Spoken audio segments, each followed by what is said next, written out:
Hello and welcome to Drinks with God, a podcast about alternative theological experiences, death, and life. All of the following content is based on each interviewee's own personal experiences and is meant to be educational, not confrontational.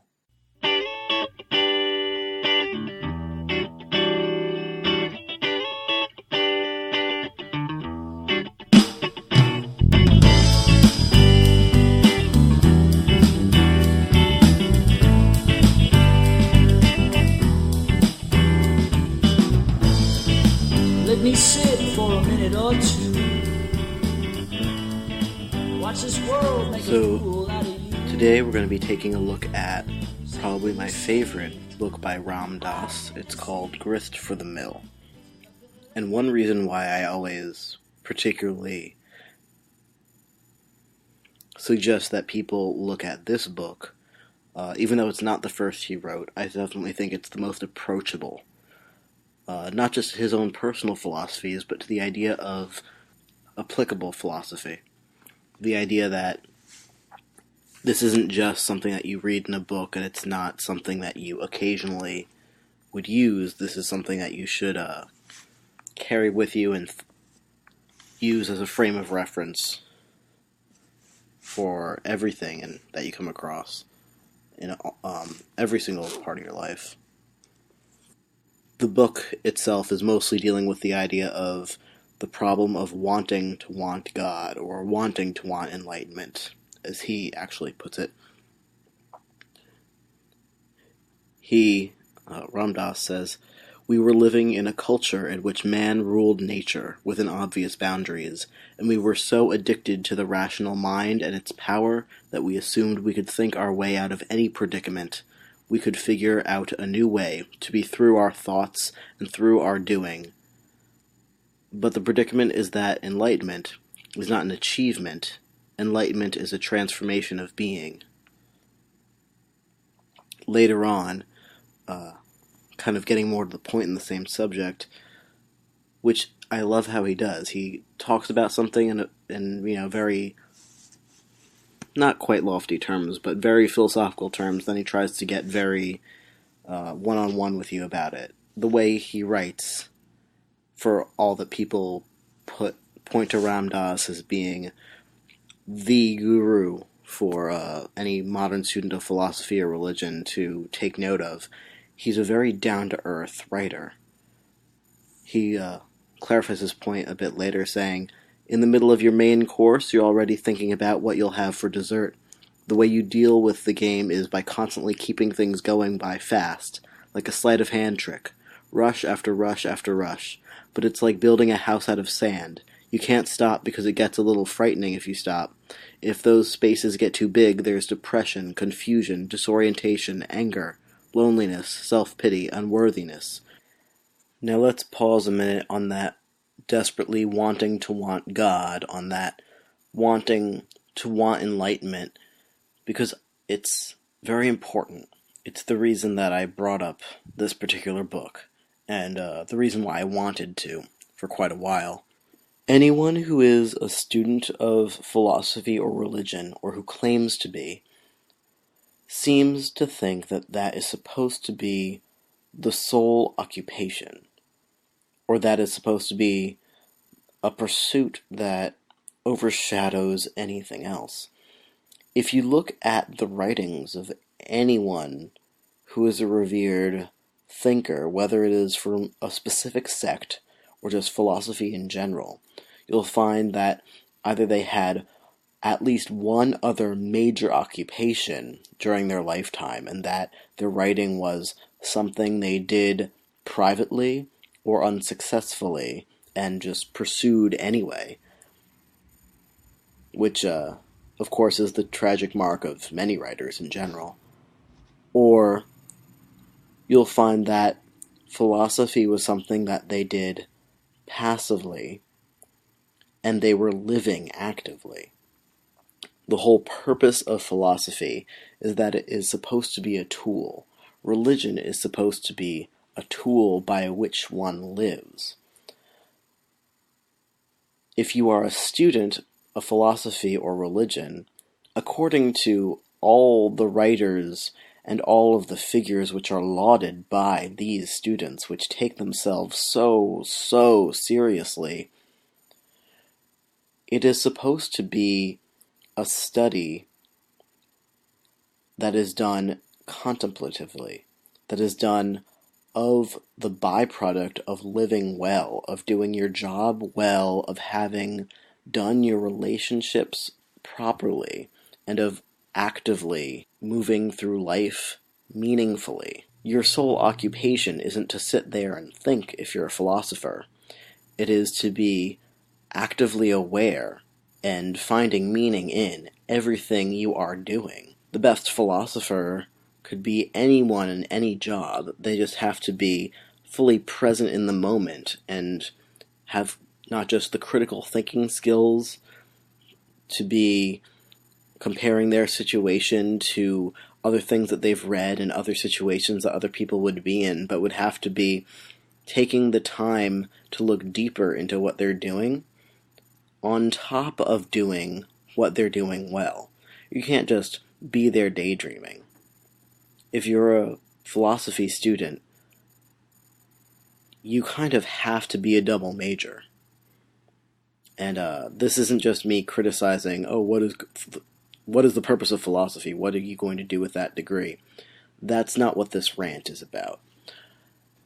Everyone who points to Ram Dass, I think, very much misses the point of why he is such a fantastic person to look at as a historical figure, as a celebrity, as a person among celebrities, like who he was in his own time. Like, he would rent out little shabby motel rooms, or he'd be put up at the Ritz, or he'd be hanging out at John Lennon's house, and people of all ranks and files would come and flock to him and hang out with him.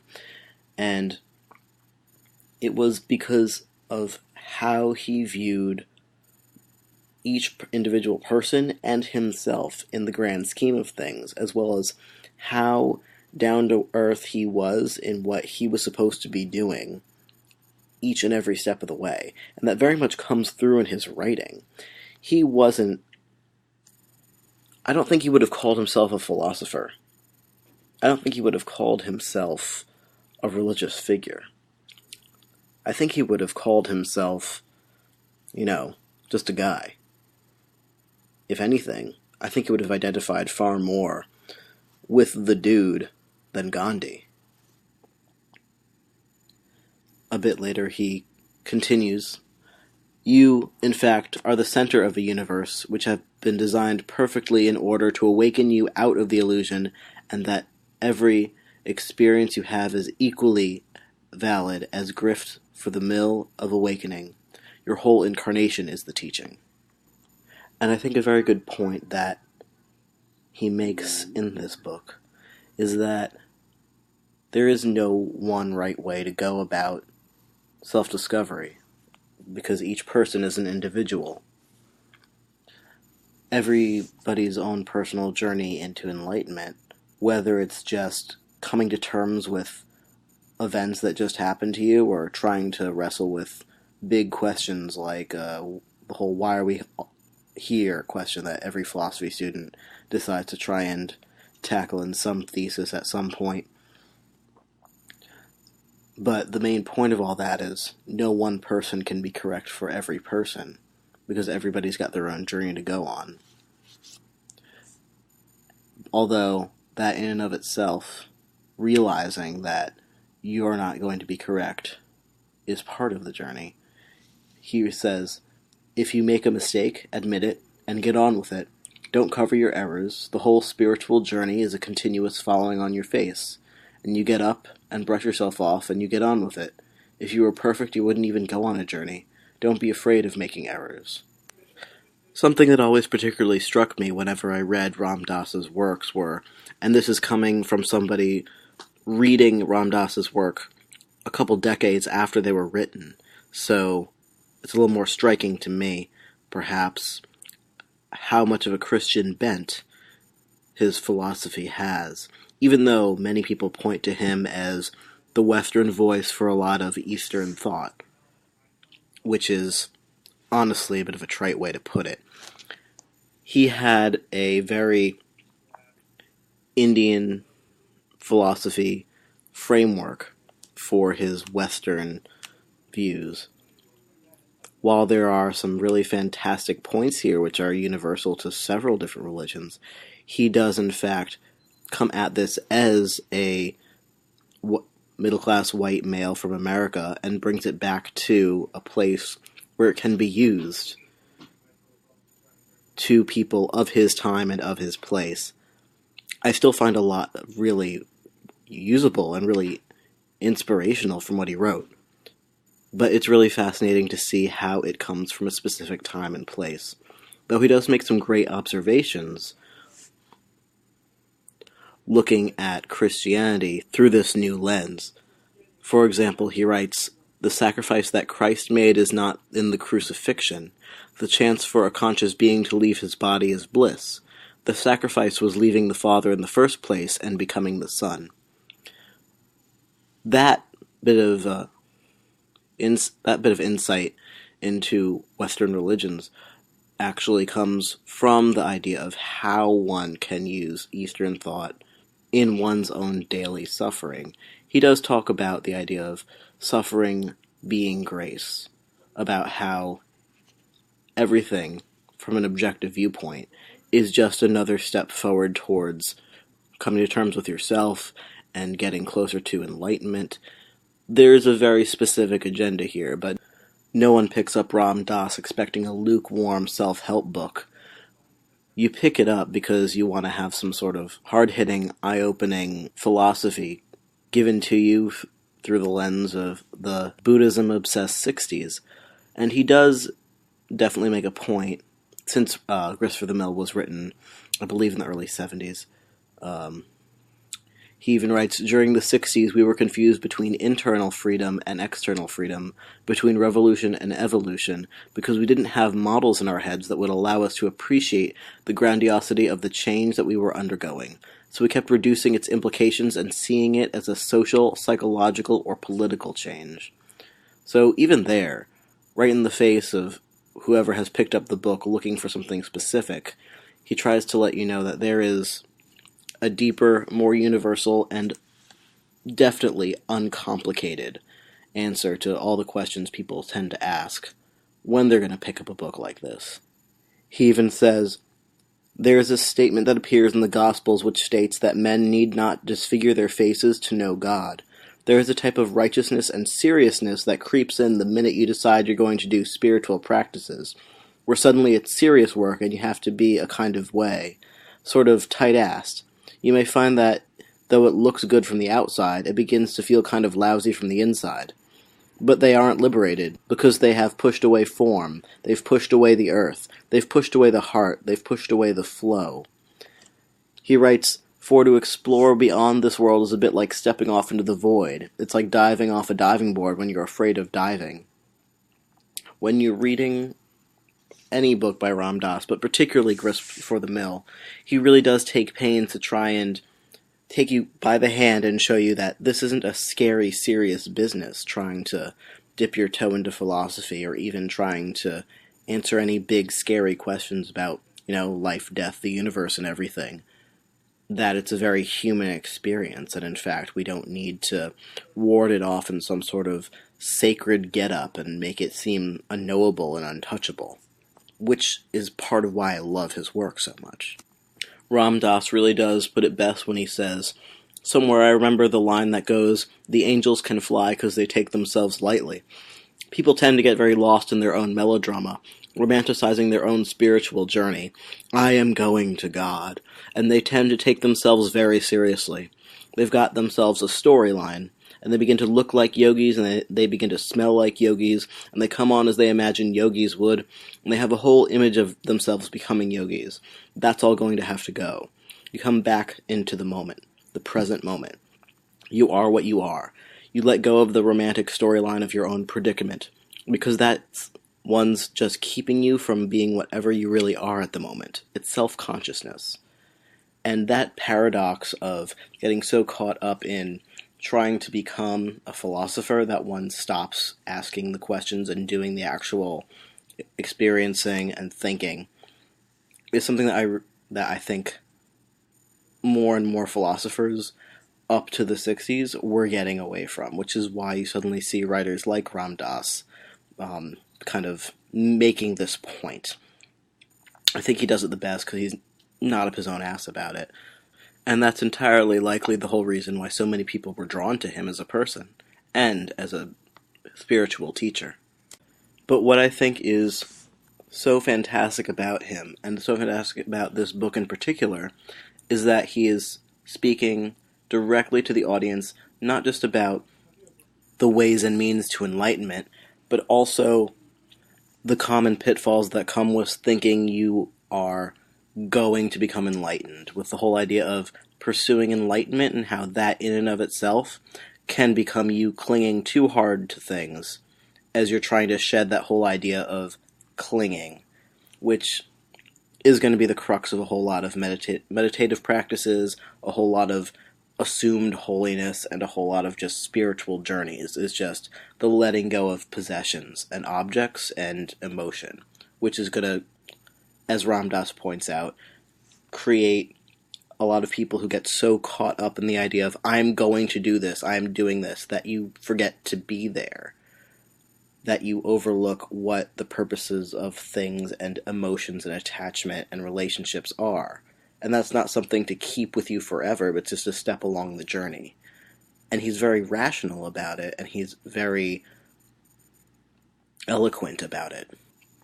Just as he says, this isn't a moral issue at all. So that if you can hear and be honest with yourself, you'll know when you are done and when you are not done, and when one desire system is stronger than another. Just be straight with yourself. There are many horny celibates who are going to psychiatrists.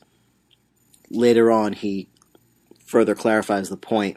You can sit in a temple or a cave in India and get so horny, so clear and radiant, the light is pouring out of you. But when you come out of that cave, when you leave that supportive structure which worked with your strength, but seldom confronted you with your weaknesses, your old habit patterns tend to reappear, and you come back into the same old games, the game which you were sure you had finished with. And this is really, in many ways, the crux of the issue.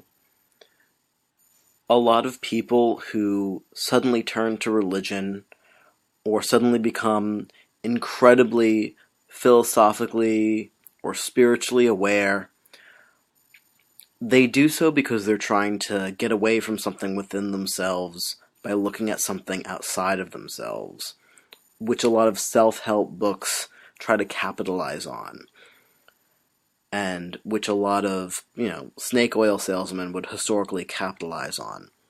But if you look at writers like Ram Dass, you'll see that they say, no, look at yourself, look at what you've always been doing.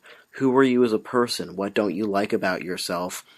What kind of journey are you on? How can you change it if you don't think it's a good one?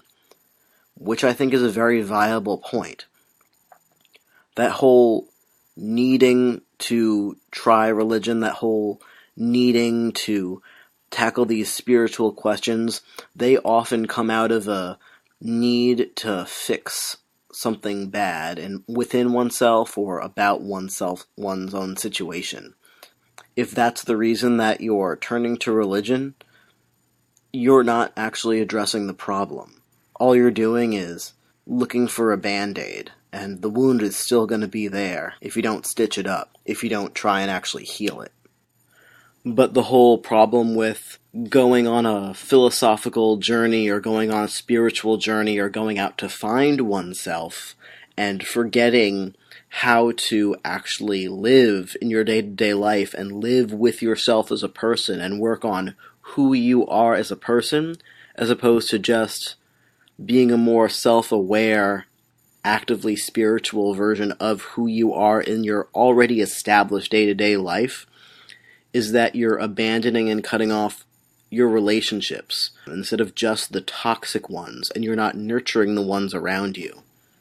A big part of religion and why it works and how it's supposed to have always worked is a sense of community and a sense of creating a society of people who are all tackling big questions together.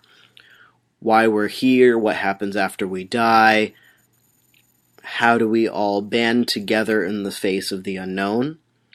That is what religion was originally for, and what it's about, and why universal concepts like God came about. To, again, quote Ram Dass, it's not that God is dead, it's just that God is not a viable, hip concept anymore.